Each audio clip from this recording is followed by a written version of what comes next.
we don't have jobs for life anymore. It's not about having a career and then that's who you are. And as long as you learn how to make that widget fit, that gizmo, you've got employment until you retire. Spend the rest of your days living out on a pension. It's not like that anymore. Welcome to Another Door podcast. Another Door is a place that you come to when you're rethinking your work, whether it's job loss, a career change, or you just want to rethink how you are doing your work right now. Come and find us at anotherdoor.co.uk. In this episode, I'm speaking to Andrew Timmin. I was on Andrew's podcast not so long ago. We had a great conversation all about change in organisations, personal change. I think we could have probably talked for a couple of days if we hadn't had other commitments that we had to do. So I invited him back onto Another Door podcast to actually share his story, which is really inspiring. So many doors, closing and opening. It's like a department store. I liked his honesty about having moments in your life when you just know that change has to come, but maybe you don't always know the exact detail. You don't always know what that's going to look like. And he shares his exploration, his meandering around that feeling of knowing you're done with something, but you don't really know what's next. He now runs a huge change consultancy, really specializing in organizational change behaviors, but his story starts actually when he was an actor. So a really interesting career pivot as well. Hope you enjoy. Please let us know by leaving a review. We'd love to know your thoughts. Thank you for listening.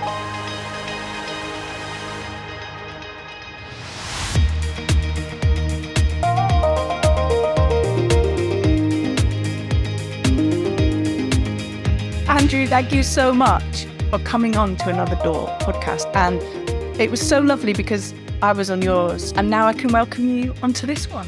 It is so nice to be here. And you know what? It's kind of nice to carry on the conversation because we started touching on a little bit of these themes when we were talking about your work. So, and it kind of made me go, yeah, I had one of those moments. So maybe it's a nice opportunity just to talk that through. So yeah, before we get into the Another Door moment, maybe a quick intro for people listening.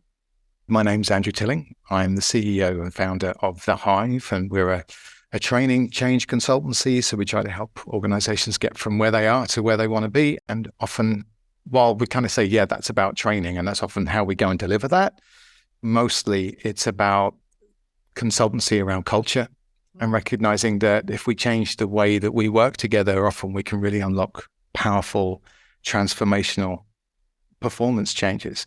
But there's so much in the way that we kind of get in each other's way when we think we're being professional and trying to model behaviors that we've seen in the past that don't necessarily serve anymore when we're looking to collaborate and we're working in complex stakeholder environments and we're always in a field of change. So for me, I wanted to provide a space where people are able to come together to communicate their real challenges, and we can find innovative, creative solutions to kind of work that through. So what's also kind of nice about the Hive is that we've got a great belief that no one of us is smarter than all of us, which is a really good way of keeping my ego in check. But also it helps in that I get to work with some extraordinary people who have got a wealth of experience, insight, and are willing to talk things through and try to push the envelope a little bit in terms of what we can do and how we can approach things. So I'm always learning, and we've kind of cultivated a pretty nice culture within my team as well. So it's a real joy to work with all those people. Oh, you're almost making change sound like a good thing. That's strange. It's one of those things. It's kind of because I started out as an actor. Yeah. I was a professional actor for 7 years, and before that, my mum ran a theatre school, so it was kind of like it was the family business. I mean, if that's not like a sea of change, I don't know what is. Your job is, it's that classic resting bit, isn't it? You finish a job and now I'm resting. In other words, I'm desperately unemployed. The one thing I learned most of all, I think, when I was working as a professional actor was how to wait tables and to serve beer. And so, kind of going through those constant transitions was interesting. But then I kind of found that I was doing all these workshops, and the bit that I was really enjoying was workshops with young people and youth work, and ended up with about 400 students that I'd see weekly, which was intense. Obviously planned every session really thoroughly, in no way, shape or form, right? Just trying to find my way through and try to create these learning experiences with people. And yeah, I love that. And I found I've got a message recently from somebody who was in some of those sessions and talking about, some of the things they've taken away with them over time. So that was good times. Interesting, that space in between. What do we all do with it? Interesting. Yeah. It's a gig economy, right? And that's a gig economy if it's not showbiz. I mean, this is the gig. We get out there, we do the job, and we go home again and we try to figure out something else. But it's all for the love of it, isn't it? You can't sell your soul or anything like that to the corporate space. That would just be terrible. Terrible. Well, we might explore some of this in your story. Like, how did you do that? Have you sold your soul? That might be something we cover. Before we go into another door moment, I just have to ask you, what was your best acting gig then? Have you been in anything I know? No, that's why I'm here. No, I had some really good stuff at college, which I really enjoyed. And I had the opportunity to play Salieri in Amadeus. I was far too young, but I'd love another crack at that. But that was effectively a 2-hour monologue with some other people coming on stage occasionally. It was intense. Wow, yes. So, I mean, I loved that experience, and that was really formative. I had a few goes at Shakespeare. Lysander, I really enjoyed. Had not enough of a crack at Henry V to claim that role as my own, but did a little workshopping around that. I've almost got cast as Desdemona in Othello, but I turned that one down for some reason or other. I had fun with it, and I really wanted to get into musical theatre. That was kind of where I was at. But I had a bit of a #MeToo moment that really blocked a way forward for me into that part of the industry, and that kind of triggered a lot of the reevaluation of my life, really, about trying to decide whether or not this was really for me. Fascinating. Wow, I'm so impressed with just what you've said, though, and it's bound to show up in some ways with what you do now. It's bound to. All of that, experience of putting yourself out there and the confidence to do it is just, I'm in awe of people who do that. So yeah. Right, okay, let's go for it. Your another door moment. Where are we going to start today? Well, let's start at how do I get from there to where I am now and doing what I'm doing. That's a big transition, right? So that story really took me through a number of different transitions. But the key thing was I think that I'd learned some key skills within the acting world to kind of handle that transition. So I wanted to do it properly. The problem that I found, Alan, is that for me, dealing with the change in career and focus, I had a huge amount of expectations that I didn't realize I was carrying, right? And it almost felt like an obligation. Because I was good at acting, people assumed I would go pro, right?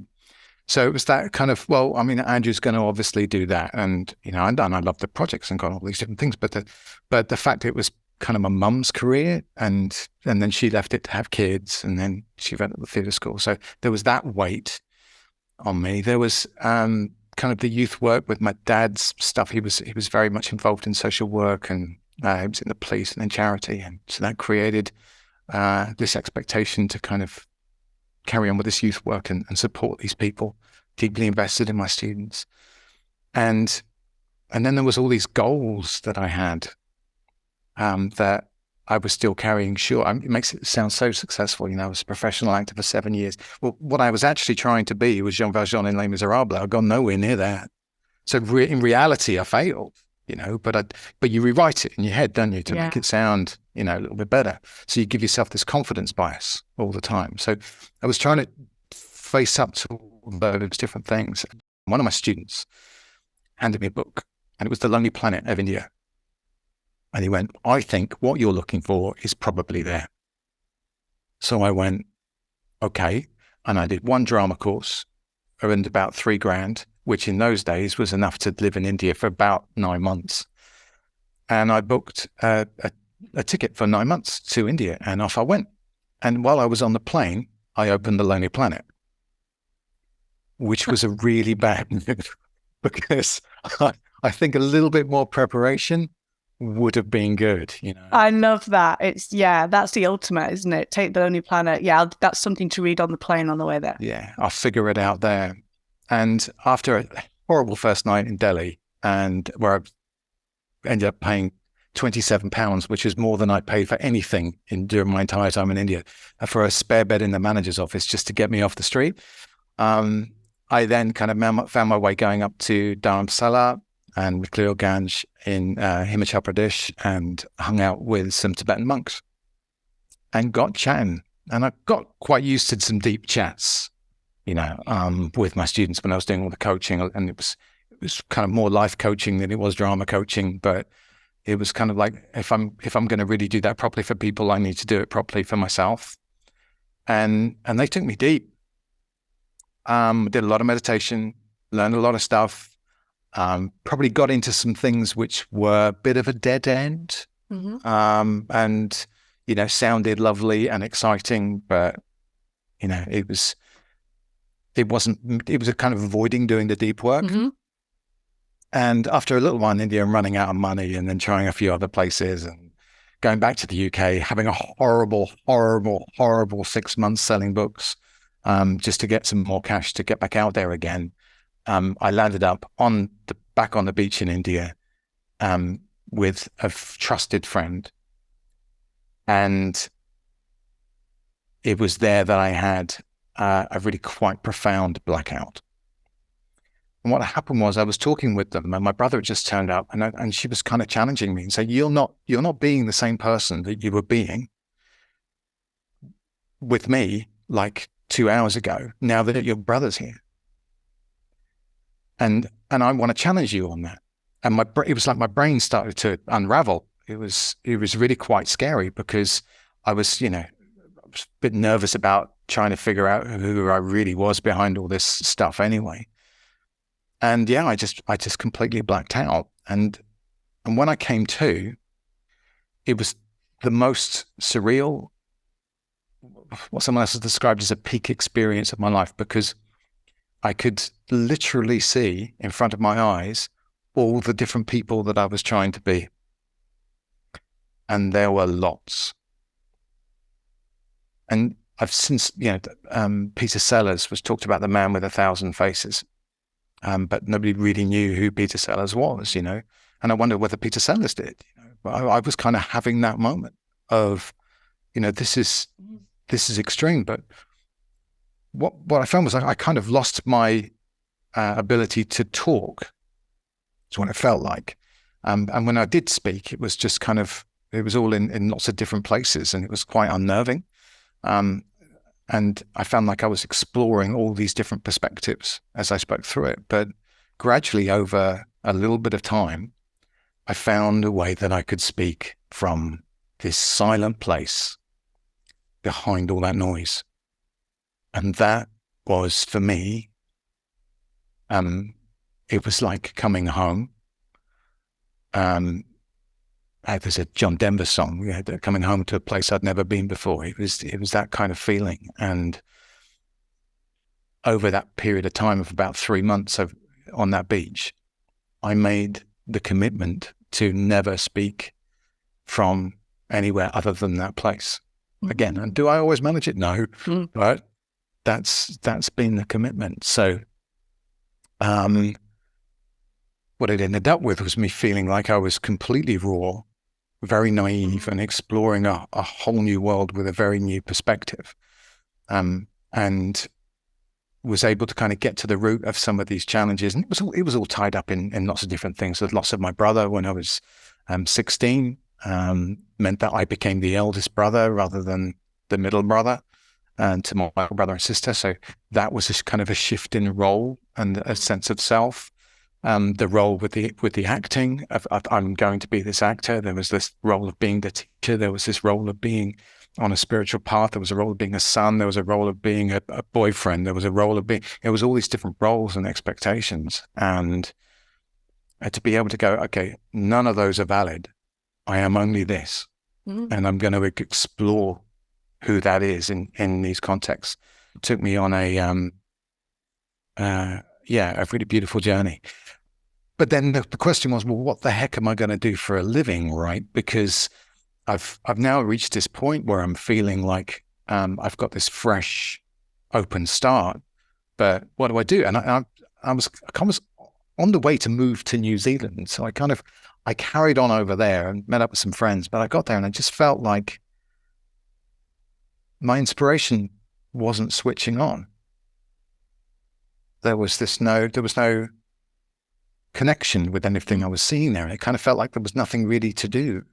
It was almost felt like the biggest problem in New Zealand was that New Zealand couldn't quite figure out who they were. You know, it was kind of like we're a bit of everybody, which is a beautiful thing. It was a beautiful global village. But I didn't feel like I could really connect with that challenge. And so I ended up coming back to the UK, kept on my brother's couch for a while and found this job that gave accommodation. And it was those really annoying people with a clipboard that come up to you on the street and try to persuade you to join up with a charity, you know.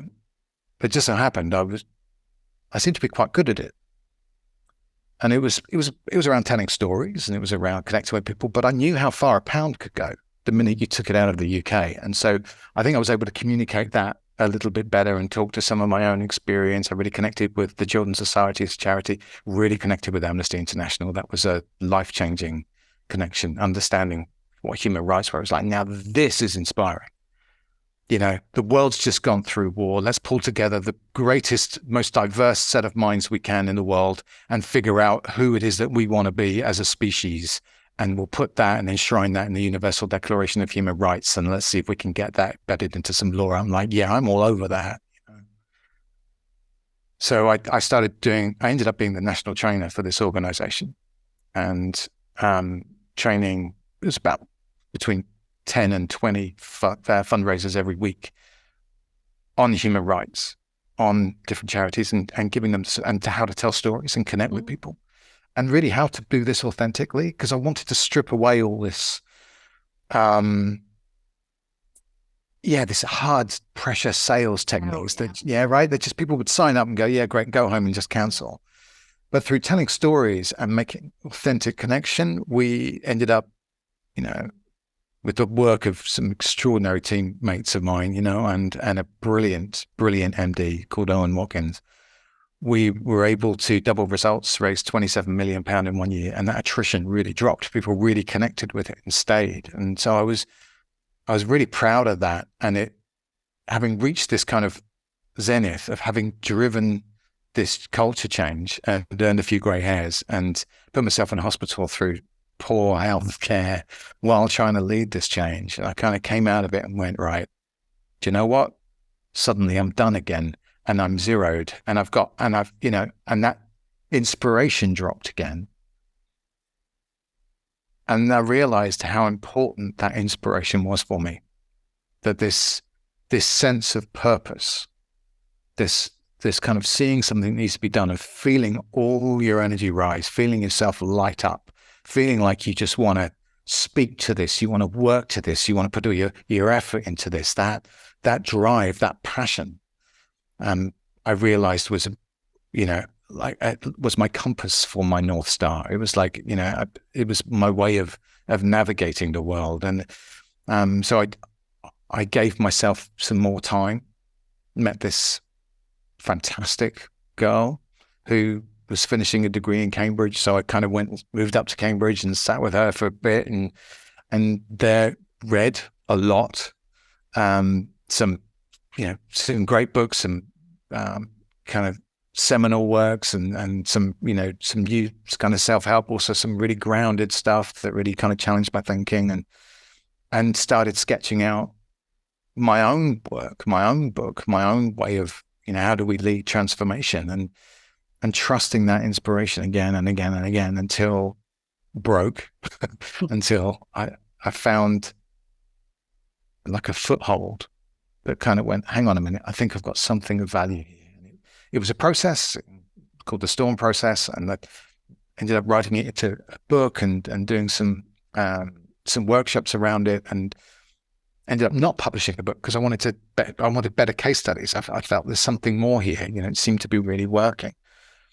So I just kept on building out those workshops, and that was about 15 years ago now, and those workshops have now became, me being a trainer, worked a lot in social enterprise, helping young people come up with social entrepreneurship ideas and bringing them to market. Worked a lot in the charity sector, and then funnily enough, then here's another door moment. The complete landscape changed politically in the UK, and David Cameron's Big Society basically pulled all the funding out of social enterprise, and with it, anybody's a chance to be able to get any development work with me, because that was the source of my income, really. So I had to do another big rethink, and decided that, well, if you really want to affect change, you've got to be able to go with and work with the people who are creating the biggest change and the biggest impact in the world. And positively or negatively, that's big corporates, that's those big organizations. So I did another rethink and started studying management, got my head into the business language a lot more, and started doing some work with some agencies to build my network within that corporate world. And then just found that people started calling me direct and saying, look, we want to work with you. And I realized that there was this opportunity to do something different to that corporate work, but something a bit more transformation, a bit more cultural, a bit more consultative. And that's kind of led me to now supporting leaders to lead transformation in their organizations. And that transformation is, often at a very deep level. And, it's funny, recently, taking this story and putting it out there a little bit more, particularly around things like mental health awareness days. And I've found on reflection that my experience of going deep, while I think back in those days, there was language and a lot of stigma around it, like, breakdown, and that's it. Even if I let on that I've had this challenging mental health experience, that's it, my career's over. What utter dross. I have to tell you, that experience has helped me to connect with people in their biggest challenges of their lives, and where they've got all this responsibility and all this pressure, and they don't know what their next step is, and it feels like a panic, and there's a lot of anxiety there, and it's being able to connect people with people there and go, yep, and you know what, that's all okay. Because when we dismantle some of those expectations and pressures and old goals that still have so much power, and pull all that stuff down and look at what's raw, who you are, and what you have and what you can contribute, is extraordinary and precious and real and tangible and valuable. It's just tuning back into that and looking at your new environment, your new circumstances, and trying to find that point where, when you consider doing something, you feel all that energy rise, because you know you can make an impact. You know you can contribute. Wow. Oh, I've lost my voice there. I've just been completely absorbed in your story. That is a journey. Are you looking for somebody to help you rethink your work? Are you looking for somebody who has got something to say, something different? Perhaps you're creating an event, you've got a conference coming up, and you're looking for speakers or workshops that really get people rethinking, check out our platform with fresh new voices and people who've got something to say. Come and see us at recommended.anotherdoor.co.uk. I'm curious, there's so many examples there of you kind of, well, let me ask the question, would you describe your Another Door moment as a spiritual journey that you're still kind of attached to, or do you have a wider approach? How much does spirituality come into your thinking? Well, for one, I mean, life's a journey, right? That's never gonna stop. That language, however, a lot of the language I don't feel is particularly useful for me. I did learn this idea that you once you've got this boat, right, to get you over a river, you take what you can with regards to the boats that are available if you've got to get that across that river. But the thing is, once you're across the river, why are you going to carry the boat into town? You just leave the damn boat where it is, right? And move on. Well, yeah, but if it's raining, the boat could be like a really good umbrella. Just anticipating that. No, I like that thinking. And if that boat is light enough to carry, that's great. But I find that the heavier the boat, the more it just ties you to that crossing. And so keeping it light and loose, and also recognizing that somewhere along the line in the future, you can come back to those things, or if you find yourself with another river, you'll be able to see things that look more like a boat, or be able to recognize better what's going to get you over the challenge. Bridges are pretty handy too. There's alternatives. So I think for me, I needed to, I think at some point, because, being an actor, I throw myself right into a role, and so, I had the long hair, the beard, the clothes, and now I kind of feel like a bit of an undercover hippie, to be honest, that, people, I can, be put on a suit, go and look very corporate and very embedded in that world, but also be 1 foot in and 1 foot out. And the thing is, I respect so much the colleagues that I work with in that corporate space. And, when they hear a little bit about that journey, perhaps that, some people kind of like, well, not sure I can go there. Others kind of like, I really like to go there, but I can't because these reasons. And others are like, oh, okay, unpack that. I want to know, all about that journey. But more and more people talk to their own experience as well. And they say, well, okay, this is what I've learned. And because there's so much accessible and, bear in mind that 10 years ago, we couldn't say the word feelings in a training room without, alarms going off and shutters coming down and, the corporate police coming through the door. Now it's occupational health doing a risk assessment. Just about. Exactly. So now it's a lot more open, and people are open to things like meditation in the workplace. So, yoga in the workplace has been around for years. People are much more comfortable bringing that aspect of who we are into the workplace. So, am I a spiritual person? No, not if spiritual is representing another state that I'm trying to move into. Do I strive and use methods to keep me authentic and in the present moment? Hell yeah. Yeah, I love that. Because I do think, like your story, as you say, it's incredible. But you're right. Many people would say, "Oh, well, I'm not into all of that spiritual stuff." And I like the way you're telling it, because it's like, well, you don't have to be into anything. You just have to have this mind that says, well, let's go and explore. Let's get messy. Like, that's what I was thinking when you're telling, you were quite kind of accepting that this is going to get a bit messy.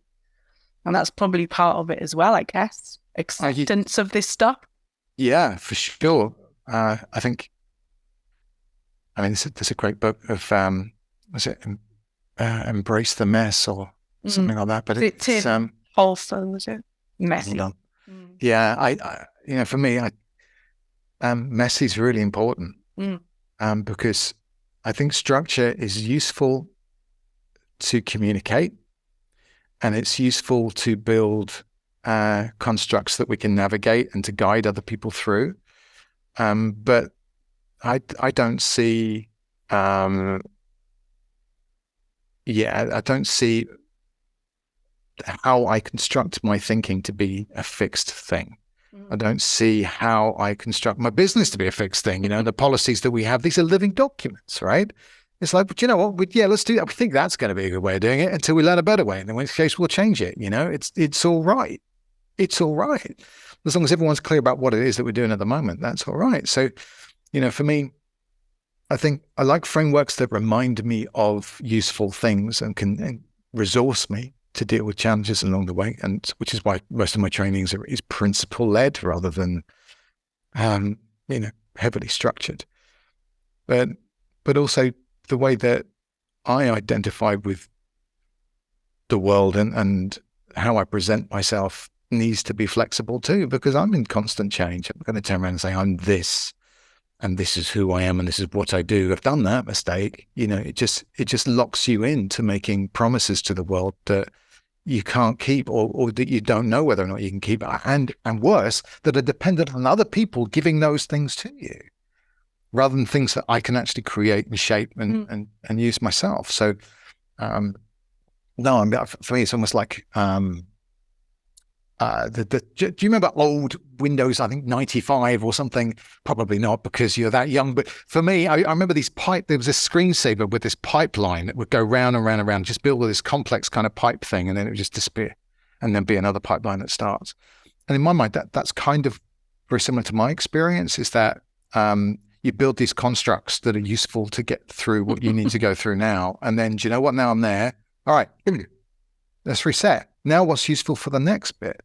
Because we don't have jobs for life anymore. It's not about having a career and then that's who you are. And as long as you learn how to make that widget fit that gizmo, you've got employment until you retire, in which case you can go back with your RSI and spend the rest of your days living out on a pension. It's not like that anymore. And we're always in constant change. So I think our ability to just let go of those constructs becomes really important. And I find it really curious that when people see, Gen Z as being, this kind of super vulnerable and raw and unfixed and difficult to pin down. Yeah, because they're dealing with so much change and often so much trauma that if you end up fixed with an identity of yourself, it's just going to get blown out with a wash. You've just got to just have that flexibility, that adaptability, which sounds like sensible career advice, but also is Taoism of going with the flow. It's Buddhism. It's non-attachment theory. It's the attachment is the root of all suffering. Also, attachment to identity, the sense of self.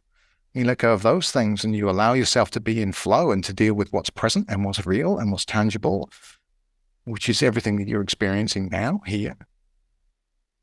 Well, then, if you can couple that with a really strong, compelling, purpose-led vision of where it is that you want to be, well, then you're in a position to ask yourself, well, how do I get from where I actually am to where I want to be? Rather than, how do I get to where everybody thought I was supposed to be, given that I've ended up in a place that I'm not quite sure I can articulate. Self-care is a very gentle, subtle, patient thing. And it requires, for me, time outside walking, not trying to do anything,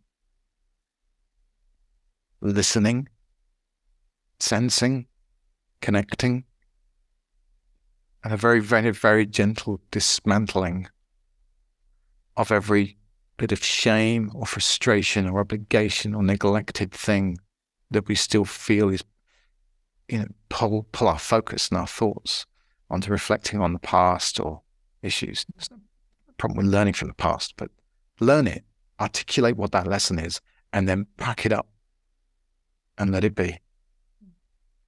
And take those lessons forward. And if you give yourself enough time and space to do that, you'll find that those moments of being pulled off focus and being pulled away from where you are diminish. and you're able to spend more time just being you, which frankly is a really nice thing to be. 3 questions to end our conversation, which Sure. always gets me curious about what were you reading, or the book that kind of helped you navigate through change? I'm going to give you 2, one really practical and one that was really important and for me. The really practical one is The 7 Habits of Highly Effective People. It's that classic, but that was the one that made me go, yes, that's what work is about, and moving you from a sense of dependence into a sense of interdependence. I thought was really, really important. So there's that one. That's Stephen R. Covey. But my little golden nugget from all my travels is Training the Mind and Cultivating Loving Kindness by Chogyam Trungpa. It's not the easiest read, but what it is it contains a whole bunch of stuff from Lojong, which is mind training. They're little phrases. Drive all blames into one, which basically means that whenever you want to blame somebody, just flip it back on yourself and try to find the angle to see where you're contributing to that. And the soundtrack, was there a soundtrack music? What was going on in the noise area of change? Yeah, I mean, while I was sitting on that beach, Bob Marley was generally the way that I woke up every single morning, coming from the cafes on the beach. No, for me, Afro-Celt Sound System, their albums are just amazing. They were put together by Peter Gabriel out of the WOMAD kind of world. And it was just bringing together this Irish Celtic music with these fantastic African drumming. Why I love it is because the lyrics are so abstract and few that it just becomes, it's literally a soundtrack, and it just takes you to all kinds of different places. And for me, whenever I'm working, when I'm writing, whether I'm walking, it's just unlocks so much in terms of inspiration and drive and passion. Final question. What's the one piece of advice to give somebody who's been listening to this and wants to have a little bit of motivation or inspiration? Trust the inspiration. You've got to ask yourself questions. And you may have don't be afraid to dream big, have some big goals, and recognize I want to be part of something bigger than me, because that gets you out of your ego anyway, right? I want to be part of something bigger than me and contribute to something really important and valid and noble and whatever that may be, whatever floats your boat. But then it's about trusting your inspiration when you've made that commitment to guide you into the kind of activities and roles and fulfillment that enables you to fulfill that sense of purpose. Oh, thank you so much. That has been incredible. I feel really energized, actually, after that conversation. So thank you so much, Andrew. I shall put all of the information in the show notes where people can find out more about what you do. But thank you so much for coming on. Oh, it's such a pleasure. And I just want to say I love what you do. I mean, if only you were around when I was scratching my head, the numerous times where I've scratched my head about what the heck's next. Your stories, I just listening to fantastic. I was listening to recently who works in ITN, and just her story about the different challenges that they've gone through. Yeah. I loved it. So just thanks for what you do. It's great. Are you looking for somebody to help you rethink your work? Are you looking for somebody who has got something to say, something different? Perhaps you're creating an event, you've got a conference coming up, and you're looking for speakers or workshops that really get people rethinking. Check out our platform with fresh new voices and people who've got something to say. Come and see us at recommended.anotherdoor.co.uk. Love this podcast? Give us a 5-star review or rate us on Spotify, Apple, or wherever you get your podcasts,